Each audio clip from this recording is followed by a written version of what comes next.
पुलवामा हमले की पोल खोलने वाले पूर्व गवर्नर सत्यपाल मलिक को सीबीआई ने नोटिस भेजा और पुराने मामले में पूछताछ के लिए सत्यपाल मलिक को सीबीआई ने बुलाया है। साथ ही में दोस्तों सत्यपाल मलिक ने क्या कहा है कि 56 इंच के सीने में दबी है 40 जवानों की लाश। मैं उस समय जम्मू कश्मीर का गवर्नर था जब साल 2019 में पुलवामा हमला हुआ और सभी जानते हैं वह हमला गृह मंत्रालय की अक्षमता और लापरवाही से हुआ है और पीएम मोदी ने मुझे गृह मंत्रालय की गलती पर चुप रहने को कहा था। तो इस प्रकार से दोस्तों इस बयान के कारण दोस्तों सीबीआई ने सत्यपाल मलिक को हिरासत में ले लिया है पूछताछ के लिए। अब उनसे क्या क्या सवाल पूछे जा रहे हैं, तो इस कड़वे बयान के कारण सीबीआई ने हिरासत में ले लिया है सत्यपाल मलिक को और उनसे क्या क्या पूछताछ की जा रही है, कौन कौन से ऐसे सवाल पूछे जाएंगे, सारे सवाल इस वीडियो में डिस्कस करने वाला हूं। वीडियो को एंड तक देखिए क्योंकि वीडियो बहुत सारा लंबा हो जाएगा। तो आप वीडियो को पूरा देखोगे तभी आपको समझ में आएगा कि सत्यपाल ने कौन कौन से बयान दिए थे जिसके कारण सीबीआई ने उन्हें हिरासत में ले लिया है और सीबीआई क्या क्या उनसे सवाल करेगी। सारे सवाल भी डिस्कस करूंगा इस वीडियो में। साथ ही में दोस्तों अगर आप ऐसी और वीडियो देखना चाहते हो, अगर आप भी चाहते हो कि ऐसी अपडेट्स आपको मिलते रहे पॉलिटिक्स से रिलेटेड, तो आपको एक छोटा सा काम करना पड़ेगा। जैसे देखो यहाँ पर मेरी यूट्यूब पर वीडियो देख रहे हो अभी, तो यहाँ पर देखो आपको सीधे हाथ की तरफ में आपको एक काले कलर का या फिर आपको लाल कलर का आपको एक सब्सक्राइब का बटन दिखाई दे रहा होगा। इस सब्सक्राइब वाले बटन पर जल्दी से क्लिक कर दीजिए। इस पर आप क्लिक करोगे तो आपको इस प्रकार से एक घंटी दिखाई देगी। जैसे दोस्तों आप इस घंटी पर क्लिक करोगे तो आपको 3 घंटियां दिखाई देंगी। तीनों घंटियों में से सबसे ऊपर वाली घंटी पर आपको क्लिक करना है। इस छोटे से काम को करने से क्या होगा दोस्तों कि जो भी नए नए अपडेट्स आएंगे पॉलिटिक्स और न्यूज से रिलेटेड आपको वीडियो मिलती रहेगी सबसे पहले। तो चलिए स्टार्ट कर लेते हैं। तो धारा 370 हटाना संसद में तो भाजपा को आसान था, लेकिन जम्मू कश्मीर की जमीन पर लागू करना कितना कठिन था। तो एक जाट किसान कौम से गवर्नर चुना था। जम्मू कश्मीर दुश्मन देशों से घिरा हुआ है और आतंकवाद गंभीर चुनौतियां थीं। अब सच बोल दिया तो अंधभक्त क्या बोल रहे हैं। अंधभक्त क्या बोल रहे हैं, अब तो दिल्ली पुलिस बोल रही है कि हमने उनको हिरासत में नहीं लिया है, हमने उनको गिरफ्तार नहीं किया है। सत्यपाल मलिक खुद चलकर आए हैं पुलिस स्टेशन। तो पुलवामा हमले पर सवाल उठाए थे और अमित शाह बोल रहे हैं कि सत्ता में रहते क्यों नहीं जागी आपकी अंतरात्मा। तो इस प्रकार से ये सवाल कर रहे हैं, अमित शाह कह रहे हैं कि सत्ता में रहते हुए भी क्यों नहीं आपकी अंतरात्मा जागी। तो आगे बात करते हैं। तो दोस्तों भ्रष्टाचार के केस में सीबीआई के समन के एक दिन बाद जम्मू कश्मीर समेत 4 राज्यों के राज्यपाल रह चुके हैं सत्यपाल मलिक और शनिवार को दिल्ली के आरके पुरम पुलिस स्टेशन गिरफ्तारी देने पहुंचे थे खुद ही वहां पर। और हालांकि पुलिस ने कहा कि हमने उन्हें हिरासत में नहीं लिया है, वे खुद चलकर स्वयं आए हैं। तो दरअसल पश्चिम उत्तर प्रदेश, हरियाणा, राजस्थान के कुछ खाप और किसान नेता मलिक के दिल्ली आवास उनसे मिलने पहुंचे थे और मलिक ने इन नेताओं के लिए अपने घर के करीब आरके पुरम के पार्क में टेंट लगवाकर खाना बनवा रहे थे। तब दिल्ली पुलिस के अधिकारी वहां पर पहुंचे और आयोजन रोकने को कहा। तो दोस्तों सत्यपाल मलिक ने कहा कि उन्होंने आयोजन की अनुमति मांगी तो पुलिस ने इनसे भी इनकार कर दिया। अब मलिक ने बताया कि उन्होंने पुलिस से कहा है कि अगर आप अनुमति नहीं देंगे तो हम गिरफ्तारी देंगे। तो दोस्तों मलिक ने खुद कहा कि वे गिरफ्तारी देने थाने गए थे, हालांकि दिल्ली पुलिस ने गिरफ्तारी से इनकार कर दिया। अब शनिवार को दिल्ली पुलिस ने सत्यपाल मलिक को हिरासत में ले लिया और उन्हें आरके पुरम थाने में बैठाया गया। इसके बाद गुर्जर ने बताया कि पूरा क्या है माजरा। तो राजस्थान के किसान नेता हिम्मत सिंह गुर्जर ने दैनिक भास्कर से फोन पर बातचीत में सत्यपाल मलिक के आरके पुरम थाने से घर जाने की पुष्टि की और गुर्जर ने बताया कि मलिक को 3 घंटे तक आरके पुरम थाने में बैठा रही और वे घर लौट गए हैं। इसके बाद दोस्तों क्या हुआ कि गुर्जर ने बताया कि दिल्ली पुलिस आज दोपहर में सत्यपाल मलिक के घर पहुंची और पुलिस अधिकारियों ने मलिक से कहा कि आपसे जो लोग मिलने आ रहे हैं वे बिना परमिशन के आ रहे हैं और उनको हम घर में एंट्री नहीं करने देंगे। इसके बाद दोस्तों मलिक ने कहा कि अगर कोई मेरे घर पर मिलने आ रहा है तो मैं स्वयं तय करूंगा, दिल्ली पुलिस नहीं तय करेगी। इस पर दिल्ली पुलिस ने किसानों को गिरफ्तार करने की बात कही। तब सत्यपाल मलिक ने कहा कि ठीक है, फिर भी मैं इनके साथ थाने पर चलता हूँ। इसके बाद दोस्तों पुलवामा हमले पर केंद्र को घेरा गया है और अमित शाह बोल रहे हैं कि उनकी विश्वसनीयता नहीं है। तो सत्यपाल मलिक ने हाल ही में 2 दावा किए थे कि केंद्र सरकार के ढुलमुल रवैये के कारण पुलवामा हमला हुआ था और शनिवार को गृह मंत्री अमित शाह ने सत्यपाल मलिक पर पलटवार किया था। तो इंडिया टुडे के कार्यक्रम में अमित शाह ने मलिक के खुलासों से जुड़े सवाल पर कहा कि आपको उनसे भी ये पूछना है कि उनको ये सारी बातें हमारा साथ छोड़ने के बाद ही क्यों याद आ रही हैं। उन्होंने कहा कि अंतरात्मा आपकी उस वक्त क्यों जागृत नहीं होती हैं जब लोग सत्ता में होते हैं। तो अमित शाह ने सत्यपाल मलिक की विश्वसनीयता पर सवाल उठाते हुए कहा कि इस पर जनता को सोचना चाहिए।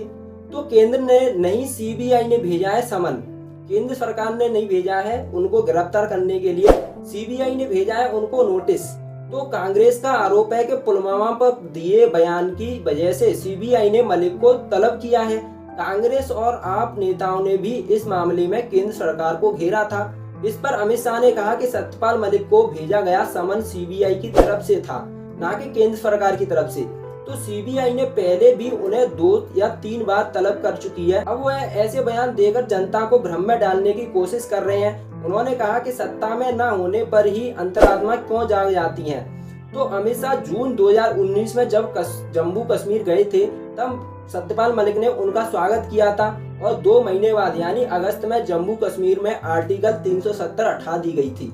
तो सत्यपाल मलिक ने पुलवामा आतंकी हमले पर क्या कहा कि जम्मू कश्मीर राज्य पुनर्गठन और पुलवामा हमले के समय वहां के राज्यपाल रहे सत्यपाल मलिक ने एक इंटरव्यू के दौरान तत्कालीन गृह मंत्री राजनाथ सिंह को लेकर सवाल उठाए थे और प्रधानमंत्री नरेंद्र मोदी का भी जिक्र किया था। उन्होंने दावा किया था कि इतना बड़ा काफिला कभी सड़क मार्ग से नहीं जाता और इसलिए सीआरपीएफ ने गृह मंत्रालय से एयरक्राफ्ट देने की मांग की थी, जिसे ठुकरा दिया गया। और मलिक ने कहा था कि सीआरपीएफ को बस 5 एयरक्राफ्ट की जरूरत थी। इससे तो मैं एयरक्राफ्ट देता उनको, कैसे भी देता। 5 एयरक्राफ्ट की जरूरत थी सिर्फ, उनको एयरक्राफ्ट नहीं दिया गया। ये आप इम्पोर्टेंट चीज कह रहे हैं, होम मिनिस्ट्री से इजाजत मांगी एयरक्राफ्ट के लिए। हमारी गलती से हुआ है, अगर हम एयरक्राफ्ट दे देते तो ये नहीं होता। तो उन्होंने मुझे कहा कि तुम अभी चुप रहो। तो दोस्तों सीआरपीएफ के जवानों को केवल और केवल 5 एयरक्राफ्टों की जरूरत पड़ी थी और उनको 5 एयरक्राफ्ट नहीं दे गए थे। तो उसके बाद दोस्तों जो जवान थे सीआरपीएफ के वो केवल बसते गए और उनके साथ में ये हादसा हो गया। उन्होंने कहा था कि पीएम मोदी ने मुझे जिस कारबेट से फोन किया और कहा कि ये हमारी गलती के कारण हुआ है और प्रधानमंत्री ने मुझसे इस पर चुप रहने को और किसी से कुछ नहीं कहने के लिए कहा था। और सत्यपाल मलिक ने एनएसए अजीत डोभाल का जिक्र करते हुए कहा था, इससे समझ में आ गया कि सरकार पूरा ठीकरा पाकिस्तान पर फोड़ने वाली है, जिसके कारण लोकसभा चुनाव में फायदा लिया जा सके। अब सीबीआई ने बुलाया है उनको, तो उनसे क्या क्या पूछताछ की जा रही है आपको बताएंगे इस वीडियो में। सबसे पहले यहाँ पर बात कर लेते हैं, सीबीआई ने उन्हें बुलाया और मलिक ने शुक्रवार को बताया कि सीबीआई रिलायंस इंश्योरेंस मामले में उनसे पूछताछ करना चाहती है और उन्हें अकबर रोड गेस्ट हाउस में बुलाया गया। और उन्होंने यह भी कहा कि मैं राजस्थान जा रहा हूं, इसलिए मैंने सीबीआई को 27 से 29 अप्रैल तक की तारीख दी है। अब मलिक ने दावा किया था कि जम्मू कश्मीर में राज्यपाल रहने के दौरान उन्हें 2 फाइल पास करने के लिए 300 करोड़ रुपए की रिश्वत ऑफर की गई थी और इनमें एक फाइल राष्ट्रीय स्वयंसेवक आरएसएस के नेता से जुड़ी थी तो दूसरी अंबानी से संबंध रखती थी। तो सीबीआई ने इसी मामले में पूछताछ के लिए उन्हें बुलाया है सत्यपाल मलिक को। तो यहाँ पर रिटायरमेंट के बाद भी चुप नहीं बैठेंगे सत्यपाल मलिक बोल रहे हैं कि हम अब रिटायरमेंट के बाद भी चुप नहीं बैठेंगे और बोले हैं कि राज्यपाल का कार्यकाल खत्म होने के बाद मैं खुलकर बोलूंगा, बस 75 दिन इंतजार कीजिए आप लोग। अब सत्यपाल मलिक कह रहे हैं कि 30 सितंबर को रिटायरमेंट तो होने दो, फिर बताऊंगा कि मेरा 4 बार क्यों हुआ था तबादला। तो सत्यपाल मलिक ने ये बयान भी दिया। तो अपने बयानों से भाजपा और केंद्र सरकार को घेरने वाले मेघालय के राज्यपाल सत्यपाल मलिक 75 दिन बाद यानी 30 सितंबर को रिटायर हो जाएंगे।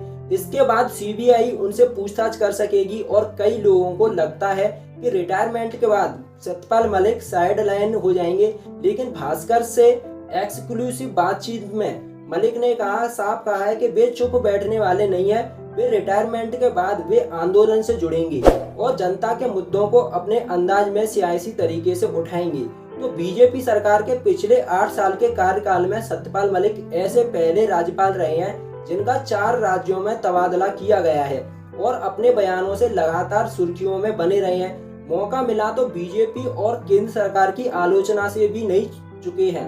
तो 30 सितंबर के बाद सत्यपाल मलिक क्या करेंगे, पिछले 5 साल में मलिक किन किन राज्यों में राज्यपाल रह चुके हैं और कहां पर किस तरह से विवाद से उनका नाता रहा है, आज की इस स्टोरी में पूरी जानकारी आप लोगों को देंगे। तो सबसे पहले उनका जो अभी इंटरव्यू हुआ है सत्यपाल मलिक का, उस इंटरव्यू के बारे में जो सवाल किए गए हैं, उस इंटरव्यू में सत्यपाल मलिक से सवाल किए गए हैं, उन सवालों को डिस्कस कर लेते हैं और उन जवाबों को डिस्कस कर लेते हैं। तो पहला सवाल है दोस्तों कि आपका कार्यकाल 30 सितंबर को खत्म हो रहा है, अब आप आगे क्या करोगे।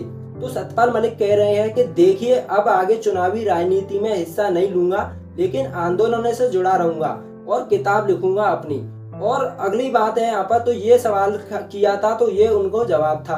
अब अगला सवाल है दोस्तों कि भाजपा सरकार के 8 साल के दौरान आप पहले ऐसे राज्यपाल रहे हैं जिनका 4 बार तबादला किया गया है और आप कैसा महसूस करते हैं। तो इनका दोस्तों सत्यपाल मलिक का जवाब है कि इसके बारे में अभी कुछ नहीं बोलूंगा, मैं रिटायरमेंट के बाद बोलूंगा। तो अगला सवाल है, तो राज्यपाल रहते आपने केंद्र सरकार पर सख्त टिप्पणी की है, तो बीजेपी के खिलाफ बोलते रहे और किसान आंदोलन का समर्थन करते रहे, ऐसा क्यों। सत्यपाल मलिक बोल रहे हैं कि मैंने खिलाफ नहीं बोला है, बात इनके पक्ष की थी, अगर उन्हें समझ में आ जाती है तो आखिरकार उन्हें वही करना पड़ा, अगर बात मान लिए तो होते तो किसान उनकी जय जयकार करते होते। तो अगला सवाल किया गया है सत्यपाल मलिक से कि जम्मू कश्मीर के राज्यपाल रहते हुए आपने आरोप लगाया था कि आपको रिश्वत की पेशकश की गई, अब आरोप पर सीबीआई जांच करा रही है, आपको भी जांच से गुजरना होगा, आप क्या कहना चाहेंगे। तो सत्यपाल मलिक कह रहे हैं कि मैं पद छोड़ूंगा तब सीबीआई को बताऊंगा।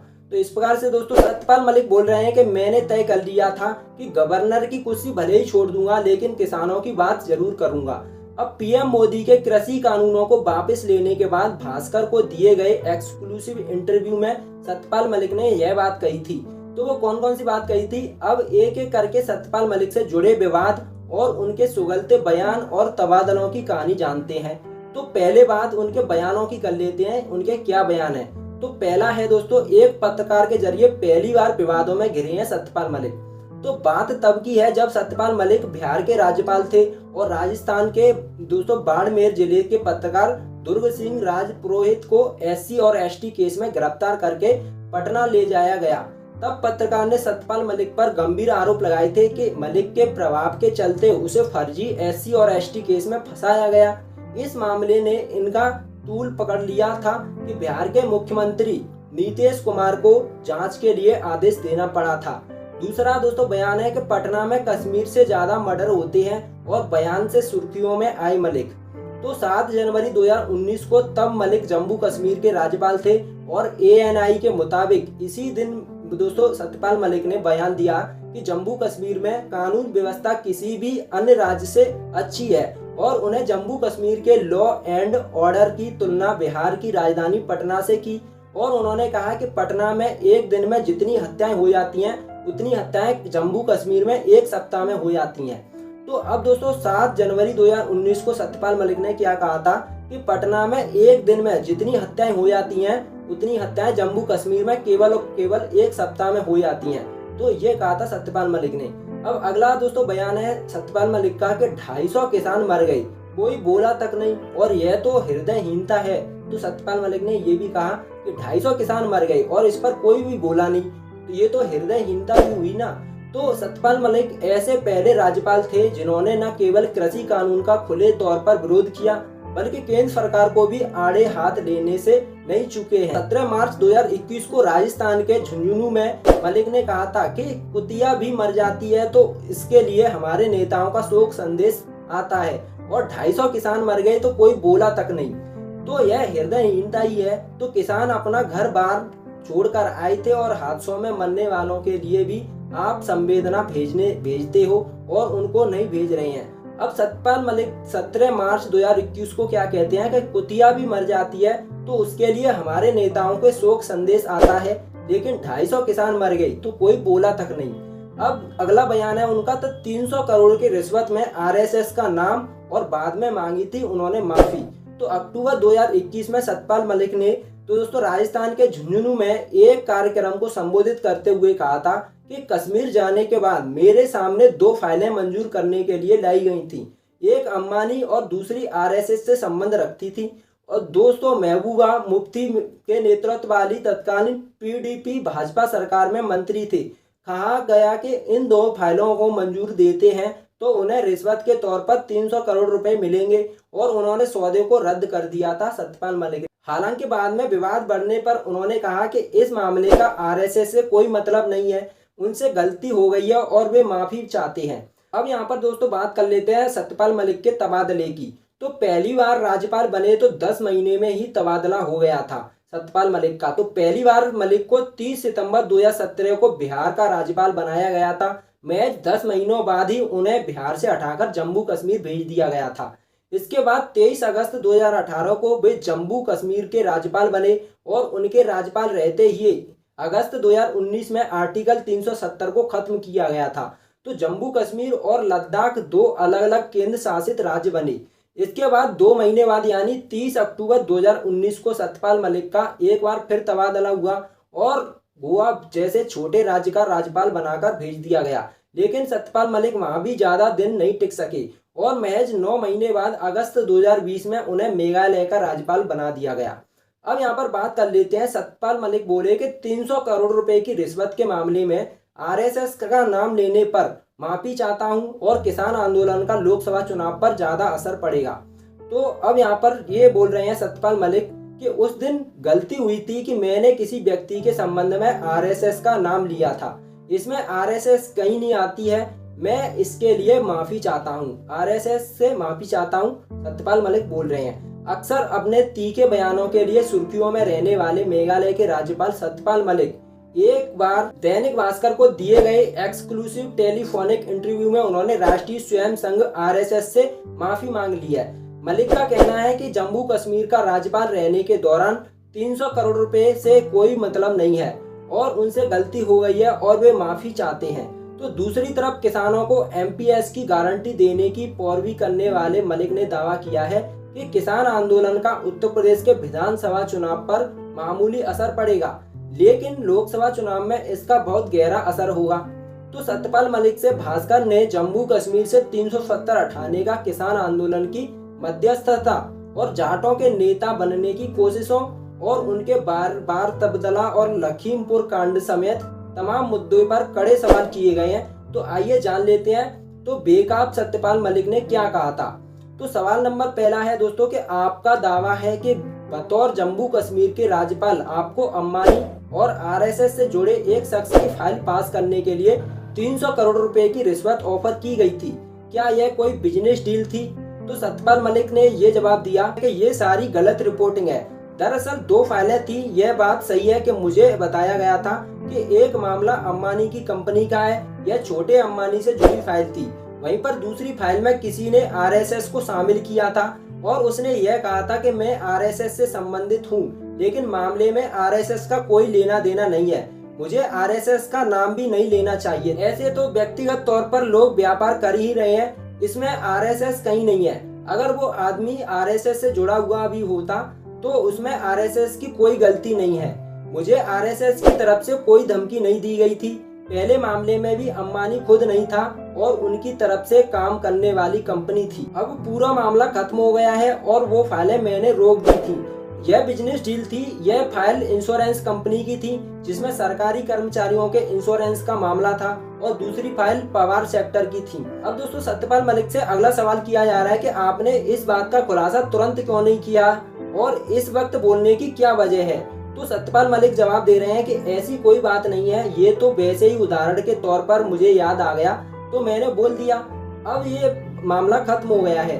तो मैंने प्रधानमंत्री को पूरी बात बता दी थी, उन्होंने भी मुझे सपोर्ट किया और कहा कि आपने ठीक किया कि भ्रष्टाचार से कोई समझौता नहीं करना है। अगला सवाल पूछा गया है सतपाल मलिक से कि आपने रिश्वत की पेशकश करने वालों के खिलाफ कार्रवाई क्यों नहीं की।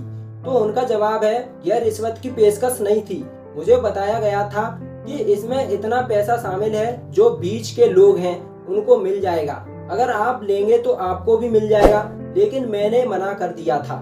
तो अब सत्यपाल मलिक बोल रहे हैं कि 370 हटाने का समय बिल्कुल सही था। मैं इसके बाद वहां 1 साल तक राज्यपाल रहा हूं और एक गोली भी नहीं चलानी पड़ी थी, कहीं कोई दंगा भी नहीं हुआ था। तो अब अगला सवाल पूछा जा रहा है सत्यपाल मलिक से कि आपने महबूबा मुफ्ती और फारूक अब्दुल्ला और उमर अब्दुल्ला पर रोशनी एक्ट के तहत सरकारी जमीन हासिल करने का आरोप लगाया है।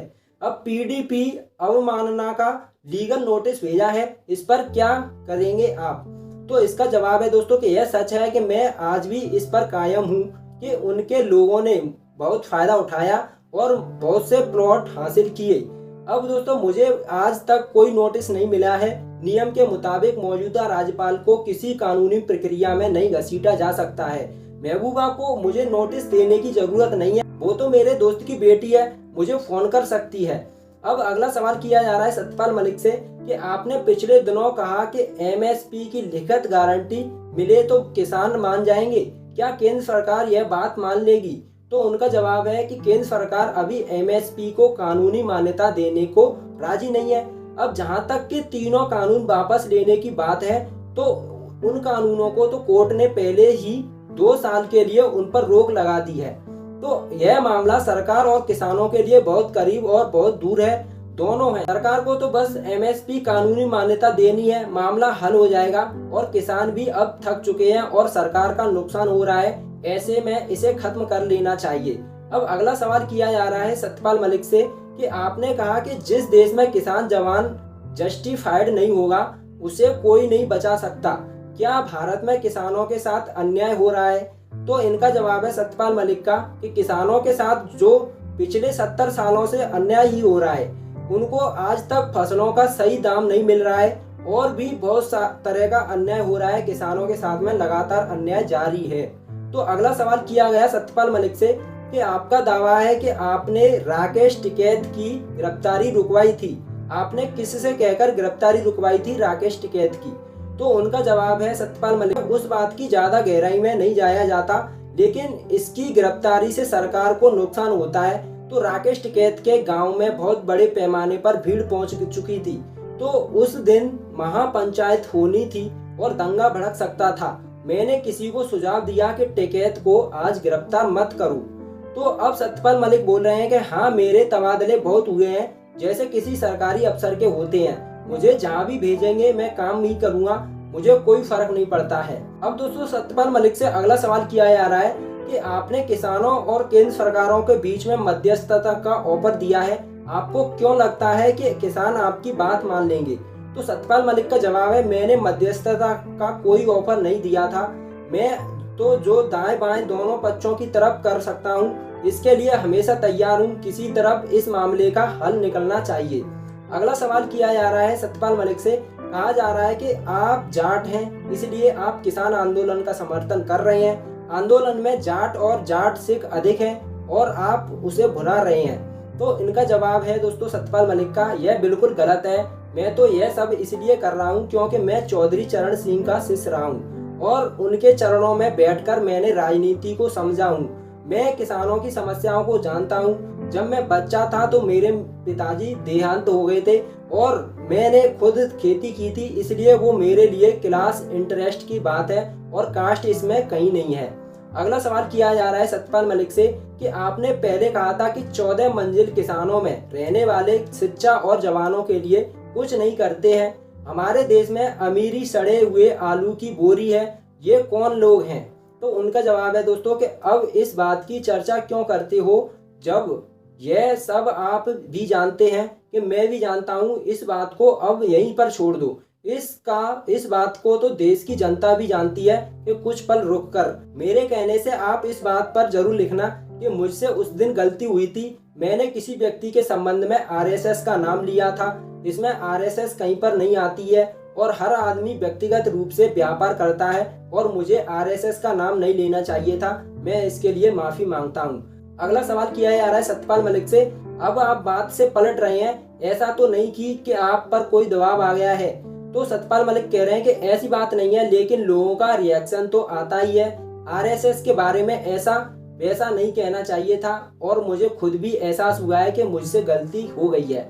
तो ये अब सत्यपाल मलिक कह रहे हैं कि यह बात साफ कर दूं कि मैं राजनीति में बिल्कुल भी नहीं आऊंगा और रिटायरमेंट के बाद 1 या 2 किताब जरूर लिखूंगा। तो अगला सवाल किया जा रहा है सत्यपाल मलिक से कि आपके राज्यपाल रहते हुए भी जम्मू कश्मीर से धारा 370 हटाई गई और कश्मीर में आज फिर आतंक जोर पकड़ रहा है, तो बाहरी लोगों की हत्या हो रही है, और आपको क्या लगता है कि 370 हटाने का फैसला ठीक नहीं था या वो समय सही नहीं था?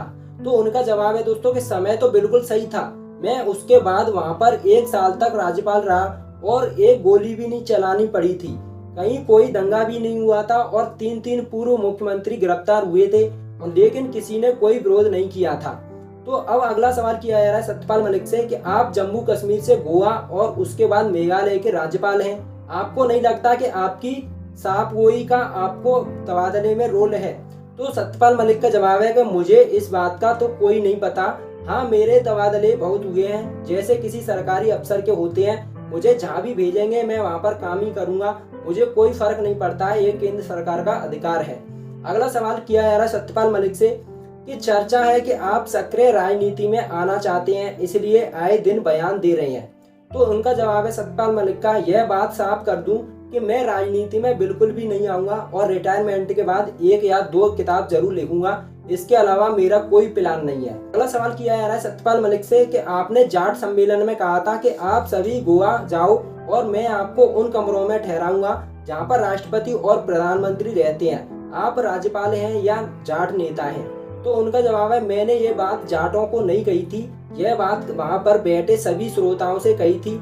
मैं आपको भी यह कह रहा हूँ कि आप भी आए, राष्ट्रपति जी के लिए एक कमरा रखना होता है, उसको छोड़कर दूसरा कमरा दे सकते हैं। अगला सवाल किया जा रहा है सत्यपाल मलिक से कि 5 राज्यों में चुनाव होने वाले हैं, क्या उन पर किसान आंदोलन का असर पड़ेगा?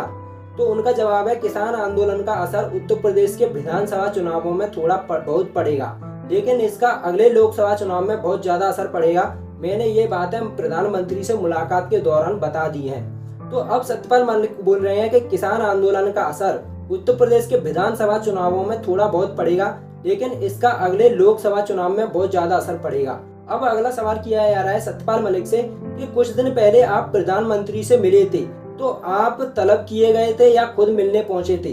तो उनका जवाब है कि नहीं, मुझे किसी ने तलब नहीं किया गया था, मैं तो अपनी इच्छा से प्रधानमंत्री से मिलने गया था। अब दोस्तों सवाल अगला है कि भाजपा के कर्नाटक और गुजरात के मुख्यमंत्री बदल दिए हैं, अब हरियाणा में बदलाव की चर्चा है, क्या चेहरे बदलने से भाजपा राज्य में बनी रहेगी? तो सत्यपाल मलिक का जवाब है, मैं इस बात में कुछ नहीं कहना चाहता हूँ, वे जो ठीक समझ रहे हैं वो कर रहे हैं, मेरी कोई राय नहीं है, इसमें जनता की राय जरूरी है कि वो किसमें क्या सोच रही है। अब अगला सवाल है कि लखीमपुर खीरी में जो घटना हुई है, क्या उस मामले में देश के गृह राज्य मंत्री को त्यागपत्र देना चाहिए? तो सत्यपाल मलिक का जवाब है कि इस पर भी मेरा बोलना ठीक नहीं है, लोग तो कह ही रहे हैं कि मंत्री जी को अपने पद से त्यागपत्र दे देना चाहिए। तो अगला सवाल है दोस्तों लास्ट में कि रिटायरमेंट के बाद क्या करेंगे, क्या प्लान है आपका? तो सत्यपाल मलिक का जवाब है कि मैं रिटायर होने के बाद यदि स्वस्थ रहा तो किसानों के बीच जाऊंगा और अपनी किताब लिखूंगा, इसके अलावा मेरा राजनीति में जाने का कोई मन नहीं है।